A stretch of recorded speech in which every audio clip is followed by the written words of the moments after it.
My name is Chill Panic, and this is Behind the Track. Here we go, synced up. Let's go, baby. Let's go over this intro part first. By the way, I don't have the actual project file. This is just the stems, which are available on my Patreon. So let's go over this little intro part right here.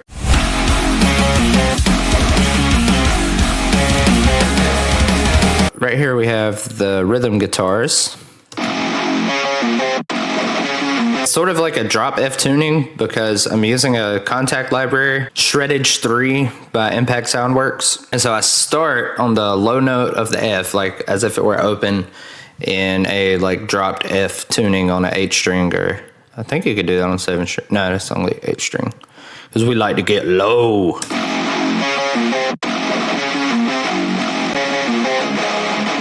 Then we have this little thing come in, which you can't really even hear in the final, but I think it adds a lot whenever those chords go from, I think it's D sharp to F, or either it's actually C sharp to D sharp with the power chords and that together. It just gives it that like old school fucking like Rides Against type of energy, which I really fuck with.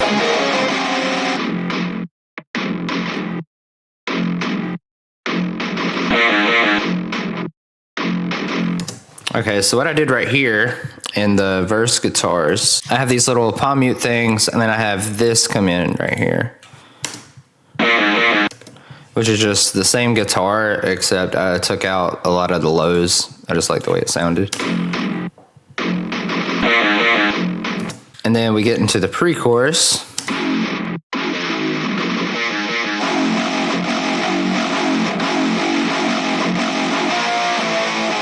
Which, honestly, when I'm out of ideas, I just do a chromatic thing. I mean, in metal, you can't really go wrong with playing chromatic notes. But then we come to the chorus. We've got this little doohickey right here.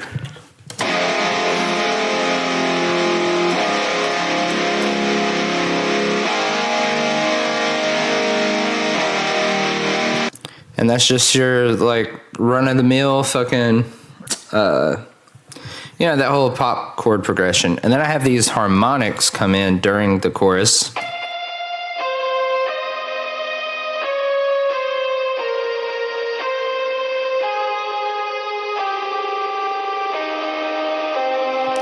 And that's basically following something similar to the vocal melody. It's like, when did it all go wrong? This. And I got that idea from 3 Days Grace, from Never Too Late.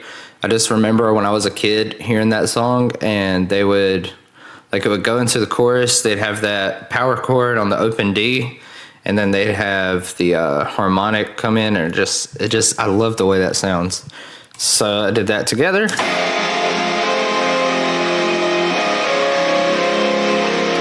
And that's nice. And that's pretty much it for the guitars. Sorry to interrupt, Chill Panic. This is Chill Panic. If you'd like to get exclusive samples, presets, and stems of my songs, or if you just want to support the project, consider joining my Patreon. $5 patrons receive everything I just mentioned and more. $10 patrons receive that and a monthly Zoom call where my brain is yours to pick for an hour. If you do sign up, my gratitude is infinite. If you don't sign up, I still fucks with you. I gotta go take a shit, so let's get back to the show.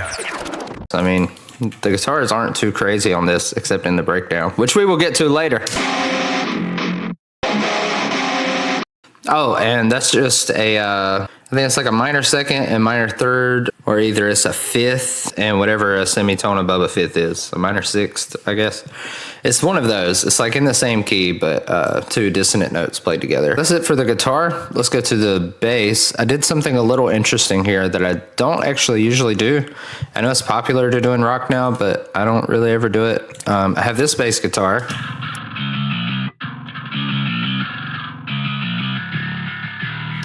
Which that's the Cont'd library Gen bass, which I highly recommend. It's the fucking shit. And here, we'll actually send this to a mixer track so I can show you what's going on. Let's look at the EQ that I have on this. You'll notice I have all the lows below.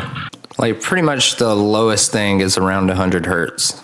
And then I have the treble, like the high end, almost completely gone because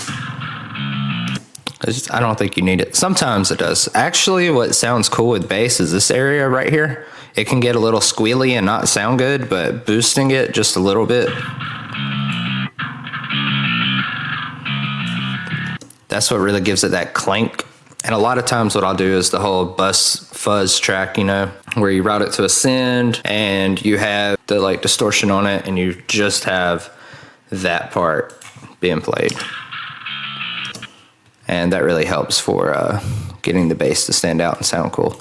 But then I have the sub, which you might not even be able to hear without headphones.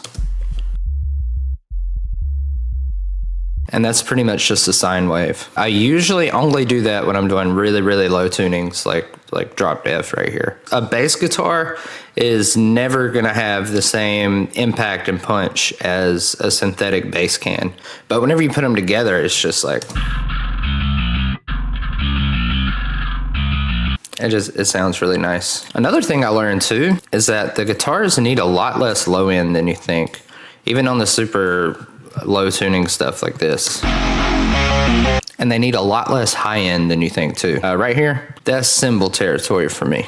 So I just cut that shit right out. A lot of times with guitars, actually, I'll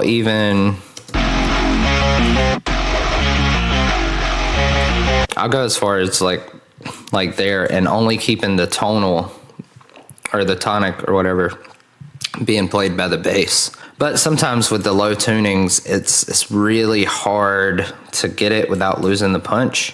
I like to let in a little bit of that bass with the low tuning stuff because I just feel like it helps. Here's the drums.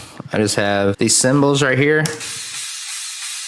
which is just a fucking crash and China cymbal. I don't pay attention too much to cymbals. I feel like some of my productions would be better if I did, but I just don't care as much about the cymbals. And I'm sorry, sue my ass, bitch. Don't sue me.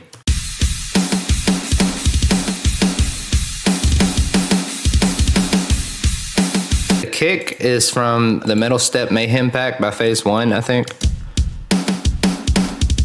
Or it might be a Sullivan King one. And the snare is from Get Good Drums, the Matt Halpern pack. That's pretty much everything that's interesting in the verse. So, oh, nope, I forgot one thing. I don't know if you could even hear this in the final version, but I have this come in at the start of the verse. And then it comes back again right here.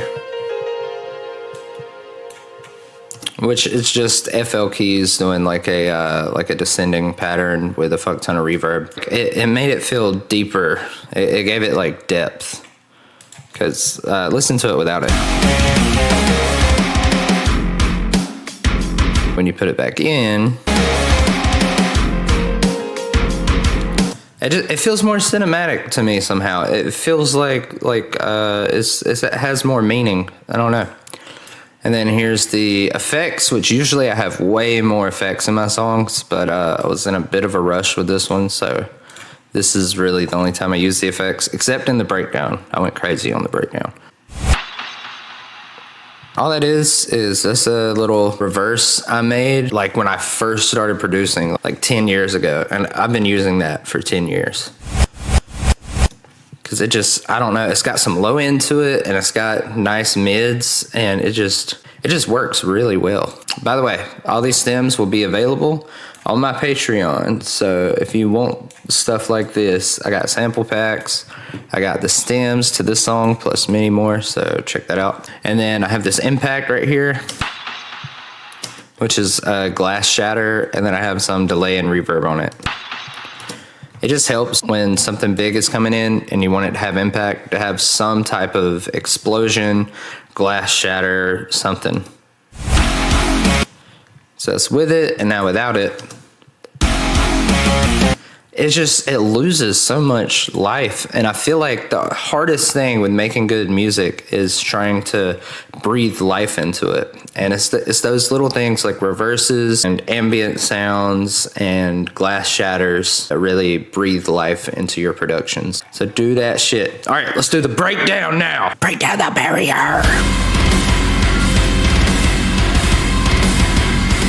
Metal as fuck. So let's go over these guitars. We got the ones doing the rhythm right here. And that's that classic fucking diminished chord, I think. And then I have this little diminished doohickey right here.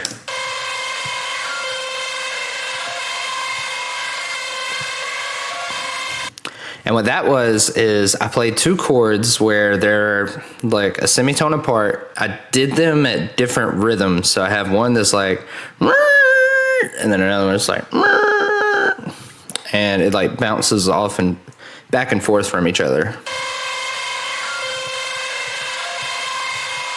You hear that. Then whenever this part comes in with the synths and all that, when we have that really fucking sampled Born of Osiris sound, I do the same thing with the diminished chords.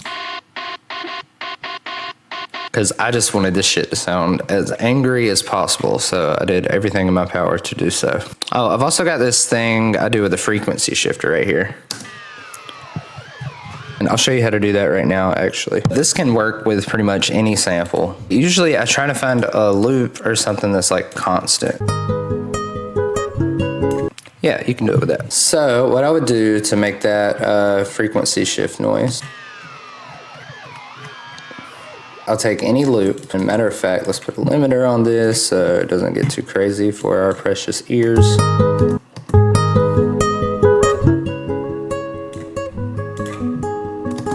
I'll do some distortion. You can really just go crazy here. I just try to get it as distorted as humanly fucking possible.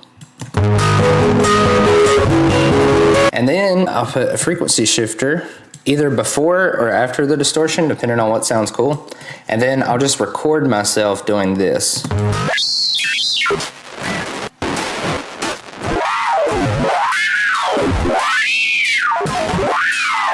Sometimes, like I did in this song, I'll time stretch it afterwards to just get some like crazy industrial sounding effects. And whatever sample you put in there, it's probably gonna sound cool, but it'll always give like a different texture depending on what sample you put in there, which is really nice because there's a little bit of randomness to it. Here's the cymbals, and here's the drums.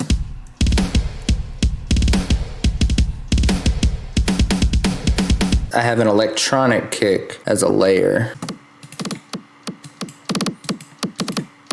Yeah, I just wanted that for the attack. I didn't even want the low end really from it. Let's see how much I cut out. Yeah, and that's like a techno kick, I think. And that's all I wanted was that like high pitch to low pitch envelope. Here's without it. Here's with it. It just gives it that really nice attack that you want for those fast breakdowns. And you would think that the transients of the guitars and those types of breakdowns are the most important thing, but it's really the high end of the kick mixed with like the low end punch that really makes those choppy. Like the guitars by themselves aren't like super punchy. But when you add the drums in, it just... Your kick is the most important thing for having your breakdown guitars shine through. Oh, I've got this little thing going through too, which is just a Brahm, you know, like in movies with the brrr, like the big ass trumpet brass sounding thing. And then I reversed it and time stretched it and just like looped it. I have this drone. And then I have this riser.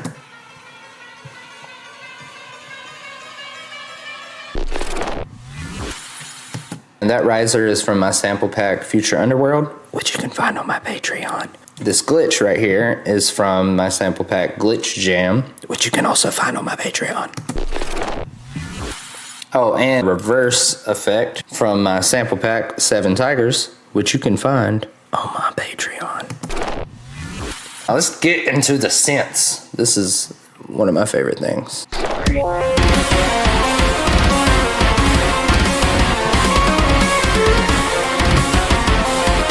I have 5 different synths. I've got this one, then another one, And that's pretty much just a super saw at a really high pitch. And we have this. That's a sitar with a bunch of fucking distortion on it. And then this is a gem right here. It's a gem! Anytime that you need a melody to stick out or sound bigger, take a piano and play that melody and then drown it out in reverb and then compress the reverb. I don't know why, but it just adds something. Like this is without it. And this is with it.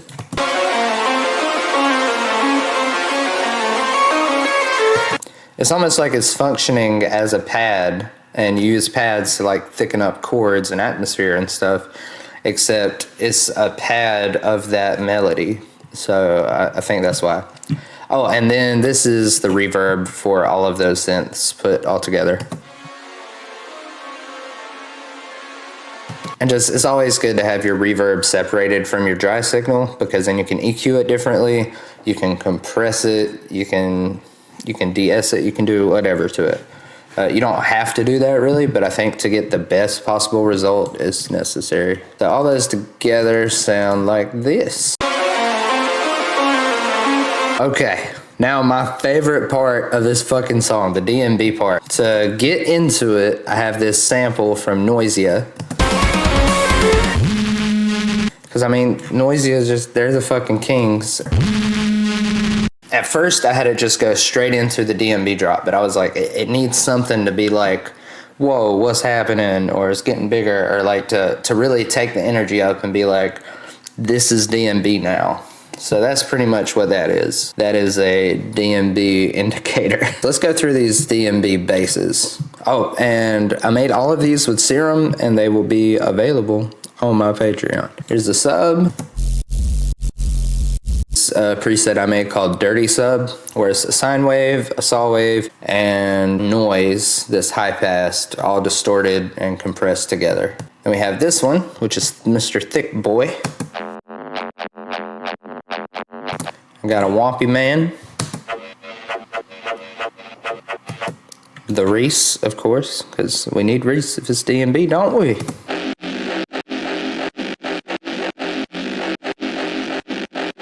Now, what really makes this part stand out is the laser. This is what makes it hit.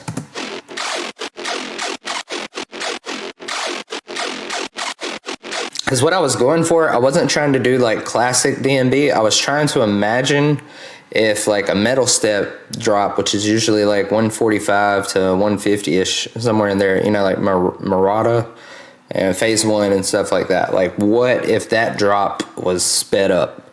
Instead of it just being like DnB, I wanted like a metal step breakdown, but sped up.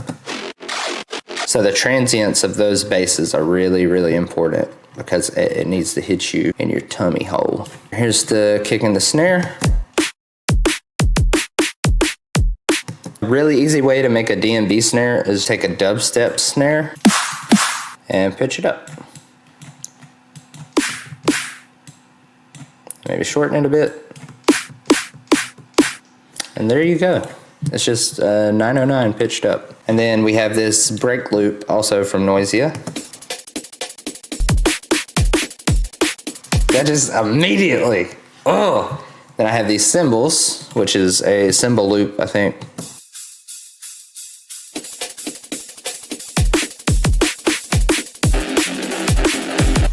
This shit is so fire. The last thing we have on here is this little vocal chop.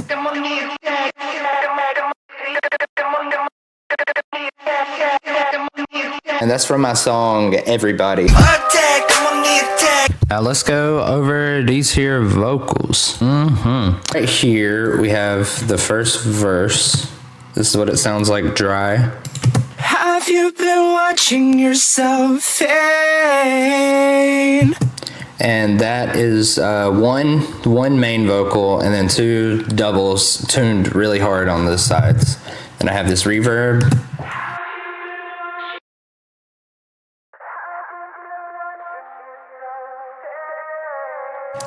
And I always put distortion on my delays because it sounds fucking rad, bro. Jeff, oh, damn. And I have parallel compression. Into the darkest of black. Whenever I say darkest of black, I wanted it to sound like a little eerie. So I have this going on.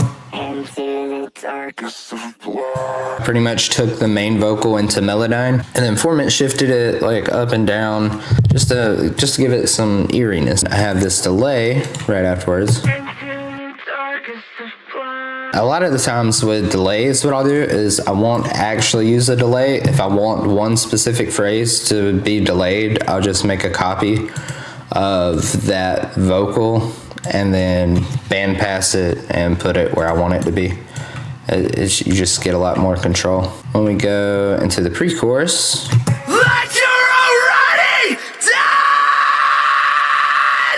I don't know what to call that. That's just something I do where I sort of just like yell. Like you're already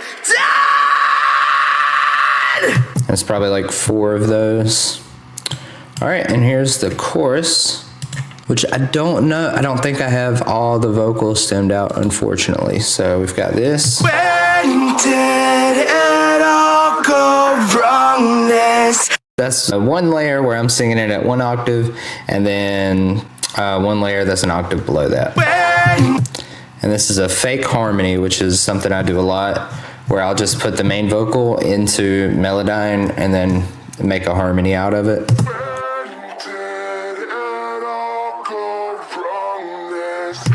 And this is a belt harmony. I don't remember what this is.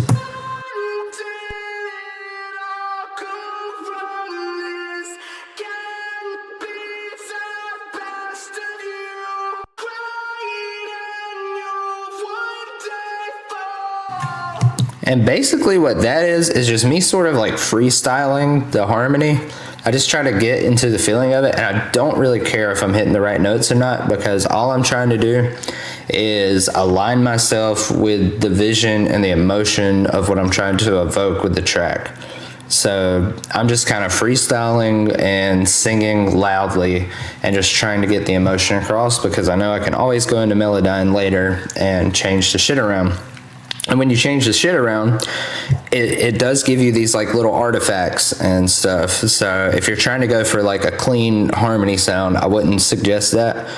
But if you want to be surprised by happy accidents, then I would definitely do that. And that's why I do it. I like glitches. I like stuff to just sound fucked up. So I enjoy those little artifacts and shit. It's just little bits and pieces of randomness that sound good. And then I have this little delay after that first phrase of the chorus.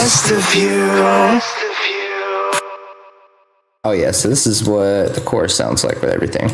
When did it all go wrong? This can be the best of you.